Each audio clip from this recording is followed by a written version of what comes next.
Imagine a land where reality actually outstrips fantasy. Imagine a land that is surrounded by war zones and yet by some miracle remains blissfully peaceful. Imagine a land that is officially Muslim but tolerates alcohol and prostitution flourishes.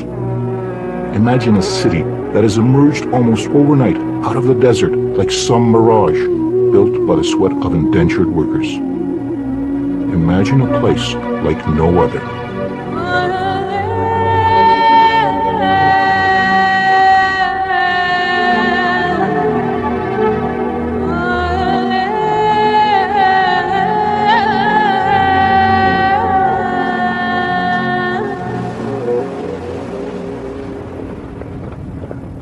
It's unusually quiet this morning at the old camel racetrack in Dubai. All the real excitement is happening just down the road. For today is the final meet of this year's racing season. Horse racing, that is. It is also the social event of the year, where the rich and mighty get to mingle with the lower strata of Dubai society. They've all come here to witness the richest horse race in the world. At this year's Dubai World Cup, just over $21 million is up for grabs. However, there will be no wagering by the public at this event, for Dubai is a Muslim state, and gambling is forbidden. Nope, all that money will go to the owners of the winning thoroughbreds. And among those owners is the host of this event, Dubai's leader, His Highness Sheikh Mohammed bin Rashid Al Maktoum. Sheikh Mohammed is arguably the biggest gambler here today. He's betting that his vision of Dubai as the center for a 21st century Arabian Renaissance will prove to be a winner. Sheikh Mohammed came and said this is now a time for Dubai to go global, to surpass its locality and the region and try to reach to the furthest possible point in the globe. To help fulfill his vision, Sheikh Mohammed turns to the male members of his ruling Maktoum family. They help run what is known as Dubai Inc. For Dubai functions like a family business, but a family business whose CEO is not afraid to take risks. A stunning example of Sheikh Mohammed's risk-taking juts out of the Arabian Gulf. There was an idea to put a hotel on land, and His Highness said, no, we want something dramatic, something inspiring coming right out of the sea, so we would build our own island and we would build the hotel on the Burj Al Arab island. Burj Al Arab, Arabic for the Arabian Tower, is linked to the mainland by a closely guarded causeway, one way to keep gawking tourists from this many-splendored edifice described by the media as the only 7-star hotel in the world. The market code is 7-star. There may not be a 7-star hotel, but I would certainly claim that it is the most luxurious hotel in the world. Burj Al Arab, with its gold leaf, marble, satin, and crystal, oozes over-the-top opulence. Almost the height of the Empire State Building, it is also an engineering wonder, with a Teflon-coated veneer shaped like a sail. At this hotel, there are no rooms to rent, only double-floor suites, a mere 202 of them, with rates starting in the low thousands.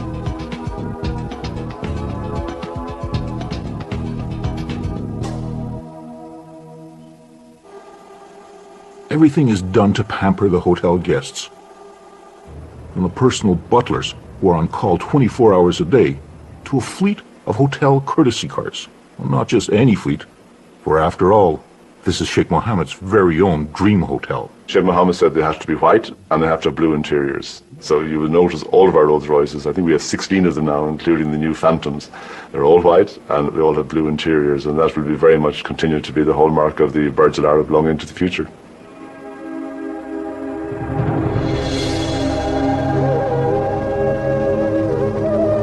Arriving or departing guests who would rather avoid being stuck in the world-class traffic jams of Dubai can opt for an alternate means of transportation. The hotel's helipad is used sparingly. Guests complained about the noise. The helipad, though, was the site of a great publicity stunt. The Agassi Federer tennis match put Burj Al Arab onto the newscasts and front pages around the world and helped consolidate the name of Dubai as a brand. This is one city that has done its share of marketing and promoting itself. So, the attraction comes with the good marketing and the good selling of Dubai.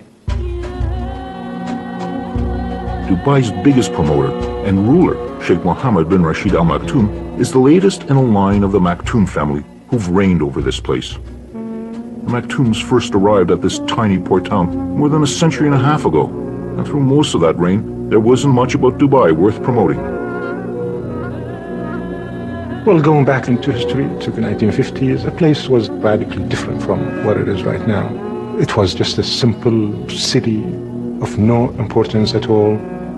And when you talk about poverty, then you could smell and you could see and you could sense that people were really in subsistence, and there was hardly anybody who was educated at the time. My father never had any formal education. He didn't know how to read or write. This was a town of no distinction, a desultory home to traders and pearl divers, with the occasional pirate or smuggler taking refuge along the shores of its creek. And then in the mid-1960s, a small reserve of oil was discovered in Dubai, paltry in comparison to those of its neighbors in Abu Dhabi or Saudi Arabia, but big enough that Dubai's leaders saw a chance to transform his desert land. Sheikh Rashid was the founding father of modern Dubai. He was a businessman, he focused on economics, and this is where Dubai is different. It has a focus. Economic is the focus of Dubai. Sheikh Rashid started modernizing the city. New roads and buildings sprung up, and a brand new harbor down the coast was created. When it opened, it was the biggest man-made port in the world, and gave Dubai its first entry into the record books. In the early 1970s, Dubai joined with 6 surrounding emirates and formed a state called the United Arab Emirates. Of the group, Abu Dhabi might have had the most oil, but Dubai had the drive and ambition. By the 70s, Dubai saw a flood of foreigners turn a sleepy town into an instant city. These early expatriates, or expats as they are known, came mostly from South Asia and surrounding countries like Iran and Iraq. They and all the other expats are here because in this tax-free port city, they see that they can make some real money. So this is a transient place like any ports in the world is. Port cities usually are cities that bring in people on a temporary basis, and after they make it, they go back to their own country. So we expect many of these Asian, European, American, Arabs, whatever nationalities they come from, they come in here. Some decide to stay longer and some, cut their visits, but on the whole, they are not meant to be here indefinitely. That's certainly what Hans Krauss, an architect from Canada, thought when he arrived in the early 90s. This was going to be a temporary job for him. 16 years later, he's still here. I came in July 91, and Dubai is basically unrecognizable. It's a completely different town. When I come from my place, as you approach Sheikh Zayed Road, you can see the entire horizon like a brown haze, which is the pollution. Hans Krauss is working on a structure that will soar above that pollution and will become the latest addition to Dubai's growing list of superlatives. When finished, the Burj Dubai, a hotel, office, and residential complex, will lay claim to the title of the tallest building in the world. The pace of construction is amazing. Close to 6,000 men work round-the-clock shifts at the tower, which rises 2 floors in a week. By the summer of 2007, it had already surpassed Toronto's CN Tower as the world's tallest freestanding structure. Hans Krauss's job as executive architect is to make sure that all the interior finishes are completed as specified. I guess we just got to make damn sure that the fire rating gets maintained here. While the bulk of the building is constructed of reinforced concrete, the top part will be steel, allowing for the possibility of adding additional stories if needed or wanted. The building, I can tell you that it will be more than 700 meters and it will be more than 160 stories, and it was designed by Skidmore, Owings & Merrill with the possibility of changing the height. This $20 billion project is a development by a publicly traded Dubai company called Emaar, with one very large minority shareholder, the government of Dubai. And that government is, of course, Sheikh Mohammed and the Maktoum family.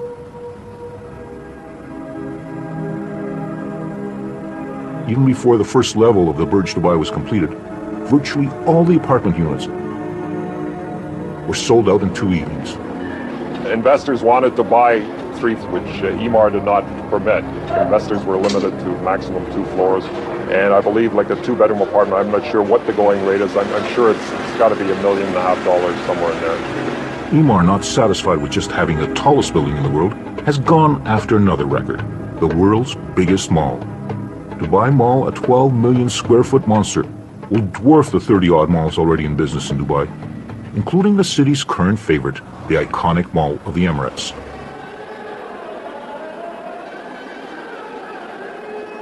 When the shop till you drop crowd tires of trolling through the 450 shops and restaurants, they can check out the temporary kiosks, selling perhaps the most popular item in all Dubai: real estate. The real estate market is red hot. Properties are grabbed up on a basis of nothing more than some models and brochures. Owners flip newly purchased apartments 3 or 4 times before a single grain of sand has been moved. Some are concerned that this property bubble might burst overnight, but that hasn't stopped the buying frenzy. How did you make the money? I bought it at 750. Oh, very good. And now they will increase next month? I will not buy. I bought 3 already. It's enough. I know.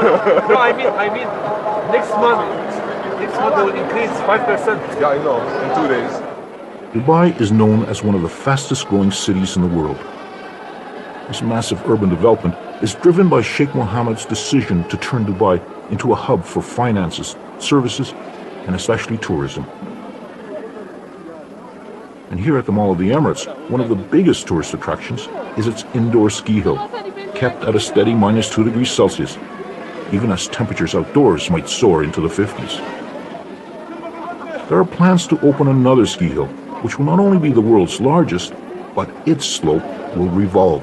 Another first for Dubai. Dubai is caught up in a building frenzy.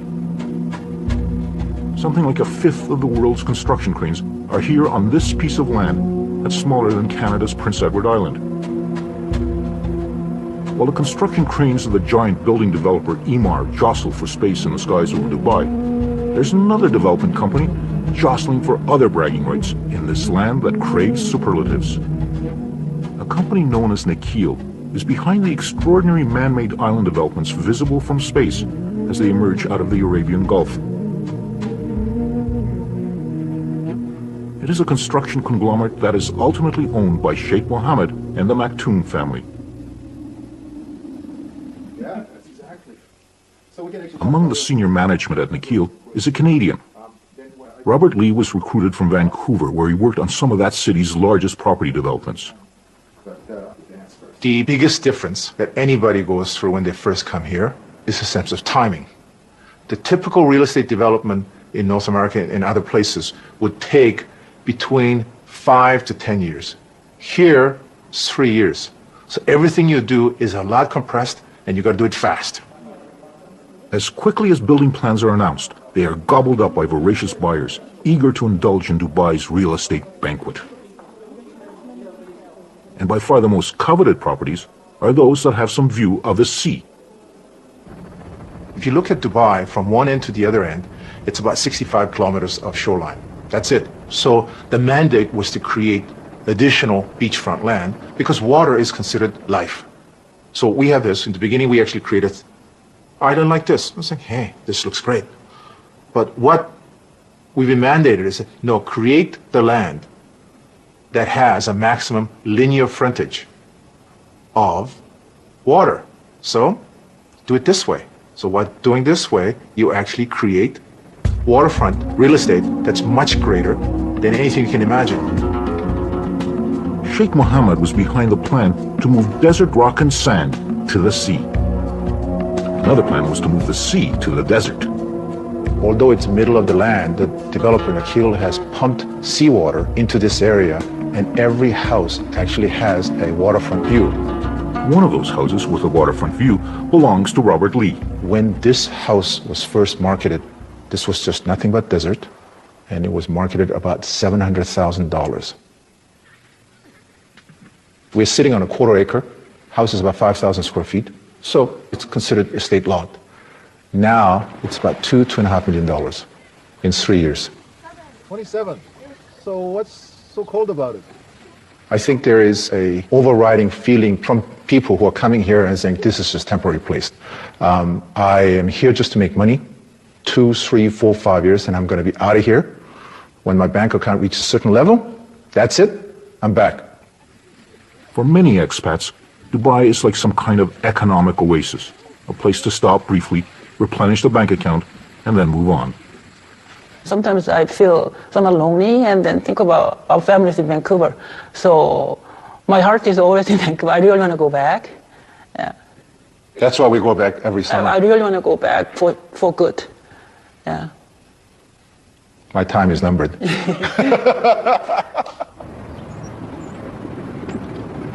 A near constant replenishment of expats is vital for Dubai to survive. The locals, the Emirati, are less than 20% of the total population. Someone has to do the work. For the most part, Emirati can lead a very privileged life. They benefit from an elaborate welfare system. If they want to, they can have free education right through postgraduate school, subsidized housing, incentives to marry a fellow national, and the opportunity to get government jobs. The uniform for males of this leisure class is the traditional robe known as a kandura. Expats call it a dishash. Today, some 30 Emirati have set aside their kanduras and put on the uniform of a cadet pilot at Emirates Airline. Most of Emirates pilots are non-Emirati, so this is a very special graduation, attended by the Vice Chairman, Maurice Flanagan, and the Chairman, Sheikh Ahmed. He's also the uncle to Sheikh Mohammed. They were both there at the very beginning of what has become today the fastest growing airline in the world. It was in 1985 when Sheikh Mohammed decided Dubai needed an airline. He gave $10 million to start the airline and said, don't come back for any more. And don't expect any of that protection against competition, because that's not what we do in Dubai. The open skies policy will stay. He was so wise. But his best gift to the airline was to appoint Sheikh Ahmed, who was only 25 at the time, as chairman. You know, I have a boss, actually, who always tell me, if you wake up in the morning, think things will be positive, then the whole day will be positive. So actually, we do get a lot of encouragement from him to go ahead. He always said people sometimes can make mistakes. We always calculate risk. They've helped turn Emirates Airline into a major player in the aviation world. It has on order more new Airbuses and long-haul Boeing planes than any other airline. It's a Maktoum family business, which makes it rather special. It's got to be good, look good, and make money. Dubai has become virtually overnight a mecca for tourists, even though it is situated at the edge of a variety of war zones. Attracted by the beaches and various Disney-esque entertainments, Dubai's biggest draw remains shopping. Even the airport terminal is turned into a shopping emporium where kitschy Middle East knickknacks compete with kilo bars of gold for the tourist dollar. And expectations are that by the year 2010, 15 million tourists will come to Dubai. Strategically located, it's also becoming a major link to the booming Asian and South Asian markets. We're trying to make Dubai a hub for the region. We are courageous to do things here in Dubai on such a big scale. When we announce it, it makes the news in the rest of the world. The latest news is that out in the desert, Dubai is building not only the world's largest airport, but also potentially the world's busiest. Eventually, it will accommodate some about 145 million passengers a year. People say, you don't talk about airports more than 100 million a year. We talk about this stuff in Dubai. we know that it's made to work in Dubai. As the sand is moved to create another gargantuan project, destined for the record books, there is one record that Dubai can be less than proud of. Wherever another of Dubai's monumental projects pops up, they are there. They are the muscle that pours the concrete, moves the sand, ties the steel rods. They are the manual laborers who are behind the construction boom of Dubai. They come from India, Pakistan, Sri Lanka, Bangladesh and China. There's almost 1 million of them, and they're here for one reason only. They're trying to earn more money. You can't get this much money in their home country. After their shift change, they are shuttled in buses back to their work camps, like this one at Sonapur, a word that means city of gold in Hindi. But this city of gold is somewhat tarnished. 150,000 men are jammed together to eat, wash, and sleep in overcrowded dorms.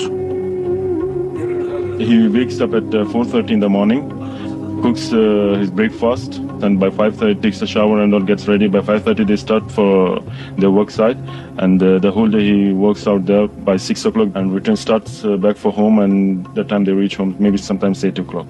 After getting back, they wash their clothes and again cooks for the dinner, and then they go to sleep. Recently, workers have begun to protest the wages, the safety standards, and the poor treatment they get from the companies they signed up with. In 2006, Human Rights Watch described the construction workers as deportable forced labor and condemned the Emirates for cheating workers. Demonstrations and strikes have shaken authorities, and they're beginning to crack down on those companies who don't follow the rules. There's even some talk that unions might be permitted, but only if Sheikh Mohammed approves. For now, it's business as usual for the workers toiling beside the Burj Al Arab. Sheikh Mohammed must have agreed to another beach development. The announcement to the surprised locals came in the form of a wall cutting them off from the existing public beach. We have this beautiful public beach. They decided to build a hotel. You know, here it's all about hotels. So they just blocked this beautiful beach and they put a wall. On weekends, Melanie Janelle comes down to skate along that beachfront. She has a passion for skating. In Montreal, she was a figure skater, almost making it to Canada's national team. And just as it is in Canada, skating outdoors here turns out to be definitely a seasonal pastime. During summer, it's so hot that if you want to do sport, you have to do it in the morning, 6 o'clock in the morning, because at 7 o'clock, it's already like 40 degrees, so you just forget about it. I've been here for 1 year and a half. The first year was quite difficult to find a place where to live.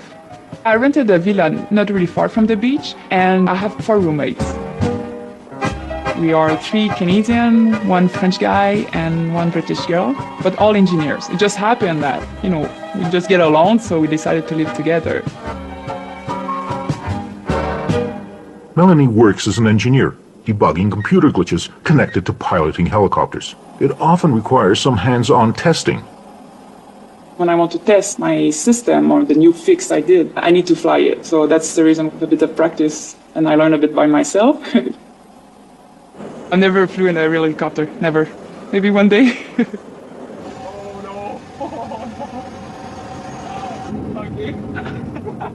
Simulators can help pilots prepare for real-life situations.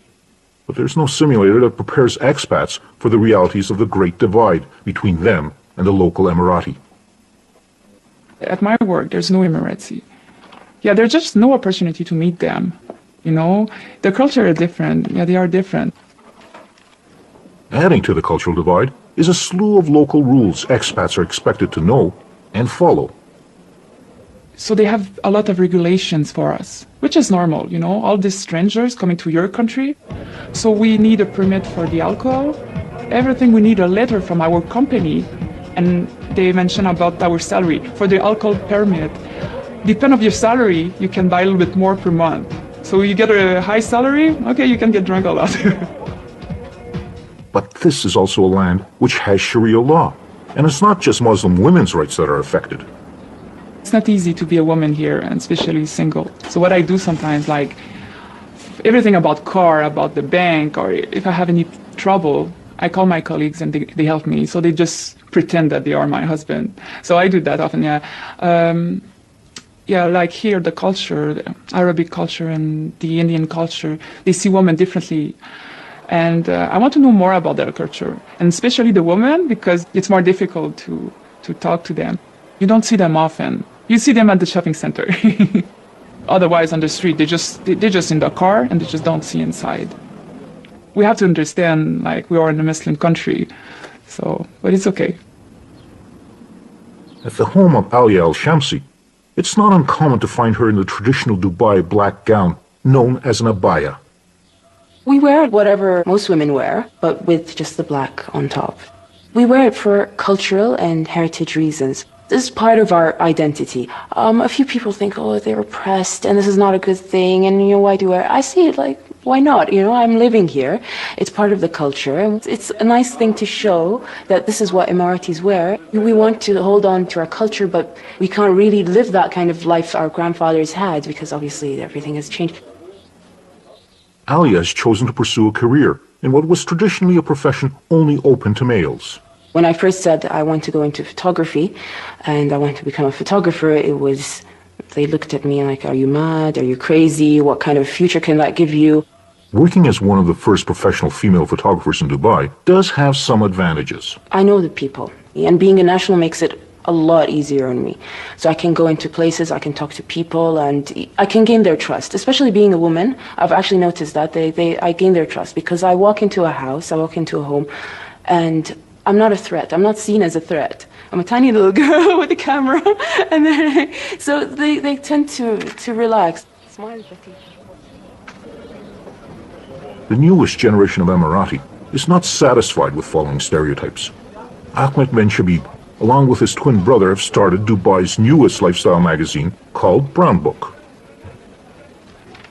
We feel that Brown Book will become a lifestyle medium for communication from the Middle East by a younger generation from within this market to the international population. First of all, it's for people like me. I'm the next generation in the market. I speak English. We speak the international language of business, which is English, and we actually grasp it much easier than Arabic.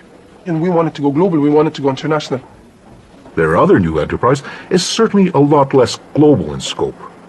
Brown Bag is an online store that delivers within the hour, any hour, within Dubai. So basically it's groceries, magazines, movie rentals. And ever since I launched last year in July, we've rounded up about 7,500 customers in Dubai, and we get about 70,000 hits a week. These are brand new endeavors, breaking with what was the family's traditional business, real estate development. The previous generation came and they joined the family without any questions, without any hesitations.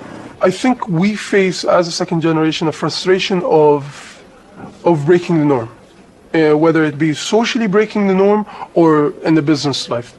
And we want to become basically participants to the international community. However, there's one tradition that the new generation is loath to give up. That long white cloak that's been worn by Emirati men for centuries. If you look at us as a new generation, I'm wearing the Kandora. Why do I wear this? I think it's just identifying our roots and trying to communicate our roots, whether it be in our business, whether it be in our social conduct, or whether it be in our lifestyle, whatever it may be. Currently, the fashion is for young, withered Emirati men to doff their headscarves at work. They also seem to have given up on their razors. I think, the stubble, I think Brad Pitt inspired us. No, I think it's just how we express ourselves. And I think it's attractive to the girls as well, so. Seeing superficial cosmetic changes might be one thing, but a more surprising change is going on at the Battle for the Beach. That wall, which put an end to access to the beach, had generated a rare public outcry among the expats. Last week, somebody started petition. And, on internet can go really, like, a lot of people sign. And I sign. I send that to all my friends. And lucky we are, they decided, okay, we're going to stop this. They will remove the wall. And then all the expats will be able to go again on the beach. It seems that the man with the unelected supreme authority, Sheikh Mohammed, had actually listened to the people, even if they were just expats. Dubai has become a magnet for the young and ambitious from around the world, drawn by the lure of opportunity and money. It's basically all expats here. So I live here, and this is just one room. Basically what I've got here, I've got my bed. There are two side tables. It's a furnished room. And I've got a chest full of my clothes and a fridge. And there's a bathroom on the side. This costs me 5,500 dirhams a month. And I think that's equivalent to about $1,800 Canadian. Devinder Rose, 31 years of age. After working for 6 years in the pharmaceutical industry in Canada, he's come to Dubai looking for something else. I left a perfectly good position back home, and I'm getting interviews in the real estate sector, in the engineering sector, because they need people. From a professional perspective, there is no better place, I think, in this world to come than right here, right now. And that's why I'm here.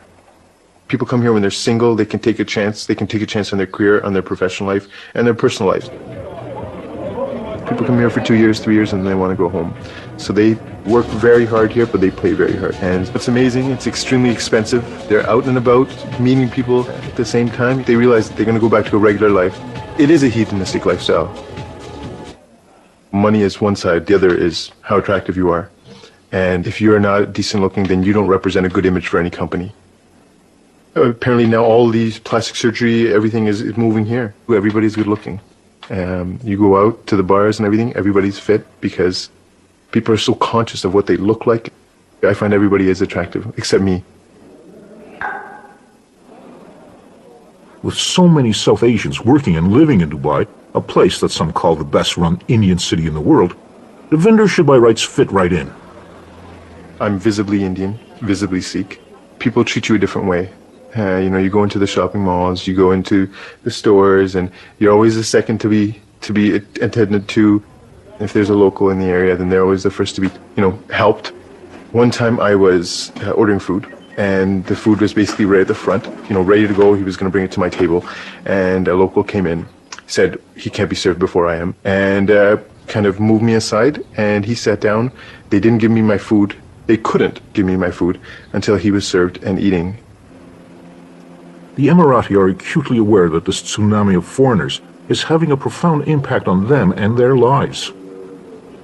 Many of us, the majority of us, let me say, do not like the fact that we are becoming a minority in our own country. And I think this is then one of the negative side effects of this massive growth, this double-digit fast growth that the city has gone on to. So there is a problem because we are becoming something like a 20% in our own country, and it's not a good feeling.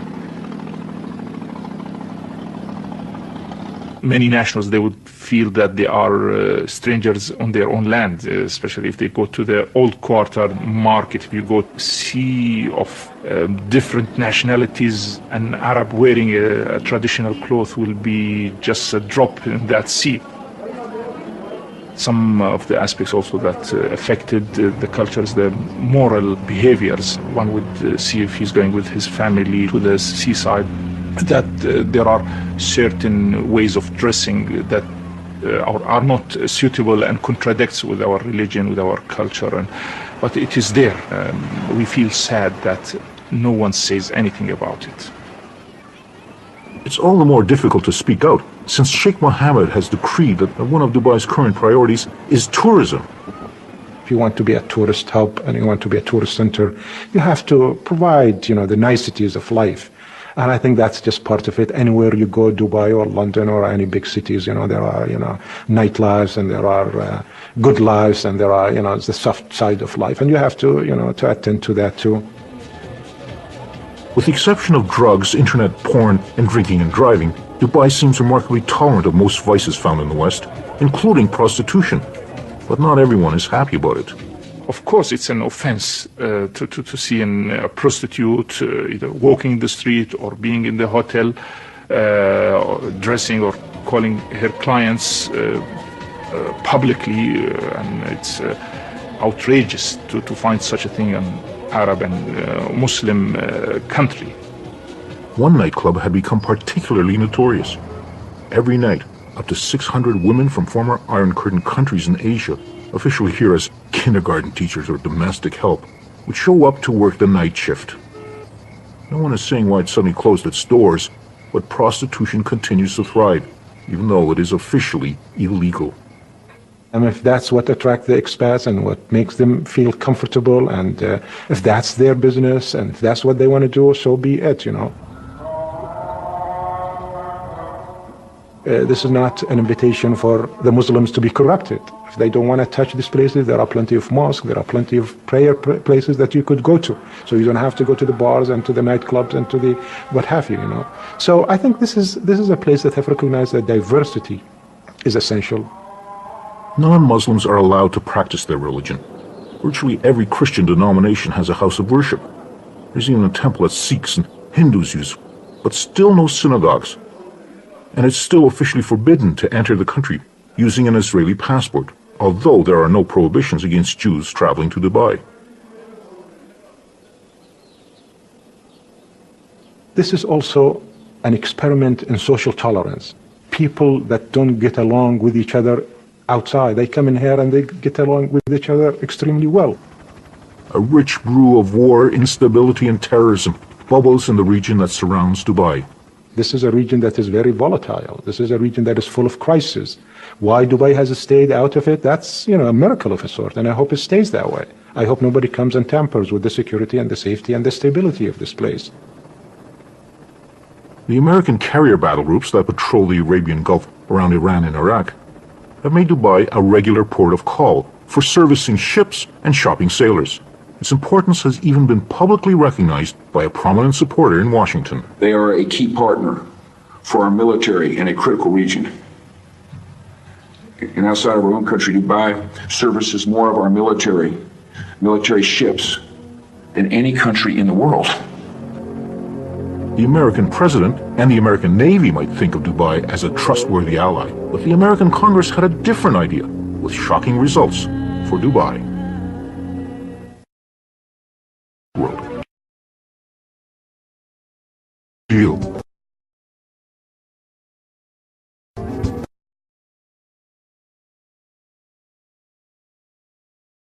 A political firestorm broke out in Washington. Security concerns, ultimately scuttling the deal. Honestly, we have been disappointed. We really within misconception. There,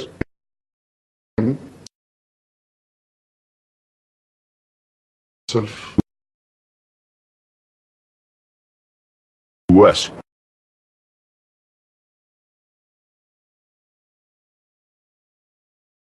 Which just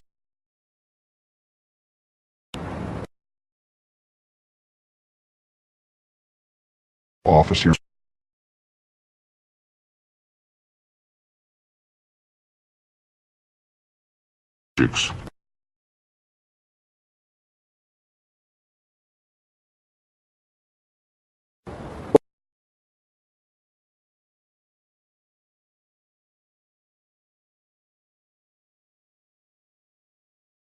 of for us.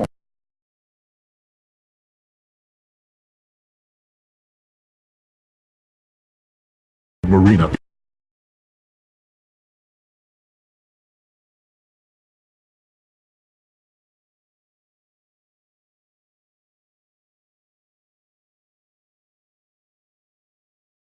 Begin with.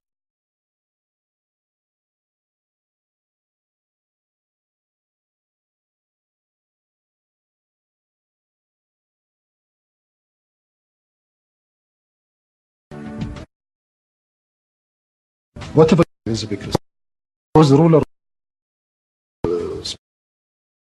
speeches to us, to a smaller group. He said, one upon a time, I, as a leader, keep Dubai the way it is, a traditional state, or take a totally different direction and take the risk. And at that time, we started to think beyond the box. Thinking beyond the box has also meant moving beyond the borders of Dubai. The Jumeirah Group, another of Dubai Inc.'s corporations, is out there buying high-end hotel operations, including New York City's Essex House Hotel. Bourse Dubai, a Dubai Stock Exchange holding company controlled by Sheikh Mohammed, is in the process of buying almost 20% of NASDAQ, one of the U.S. key stock exchanges, and almost 30% of the London Stock Exchange. Dubai Inc. is also investing in another desert city, Las Vegas. It is trying to make a point for itself and for everybody else that we could build probably the first ever non-oil economy in this region that is primarily an oil-oriented region. And we could make a non-oil economy that is infinitely better than an oil-based economy. Dubai's impact on its immediate neighbors is already having an effect. As Burj Dubai continues to soar ever upwards, Saudi Arabia, Bahrain, Kuwait, and Qatar have each announced plans to erect even taller buildings. The latest report is that they will be joined by another company from, of all places, Dubai. Nikhil, another member of Dubai Inc., has plans to surpass the Burj Dubai. The race is on. Evening by the time the last and the richest of the races at the Dubai World Cup are run. Some of the thoroughbreds owners are vying for prize money bigger than any in the racing world.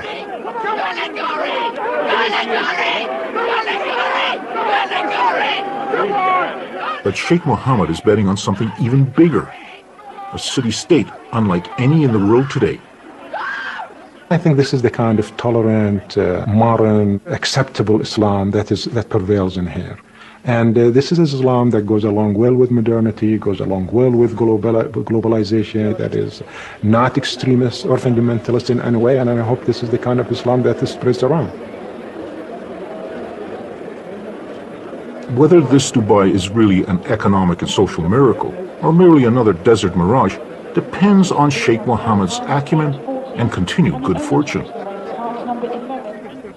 And unfortunately for Sheikh Mohammed, this year's winning purse of $6 million was not won by him.